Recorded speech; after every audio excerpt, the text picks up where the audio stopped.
అందరి ప్రాణాలు యమధర్మరాజు గారు తీస్తారు. యమధర్మరాజు గారి పేరు చెప్తే అందరూ భయపడతారు. కానీ మార్కండేయుడు శివలింగాన్ని కౌగలించుకొని నన్ను ఇప్పుడు నువ్వేం చేస్తావు అని అనలేదు. ఆయన ఓ మాట అన్నాడు, చంద్రశేఖరమాశ్రయే మమ కింకరిష్యతి వయ్యమహ అన్నాడు. నేను పరమశివుణ్ణి పట్టుకుని ఉండగా ఓ యముడా నువ్వేం చేస్తావురా అన్నాడు. ఆయనకి కోపం వచ్చింది. అంటే నువ్వు శివలింగాన్ని కౌగిలించుకుని ఉంటే నేనేం చేయలేను అనుకుంటున్నావా అని పాశం వేశాడు.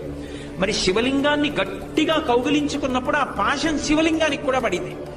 పడేటప్పటికి చూశాడు శంకరుడు, నన్ను నమ్ముకుని నన్ను పట్టుకుని నేనుండగా నువ్వు ఏమీ చేయలేవంటుండగా పాశం వేస్తావా?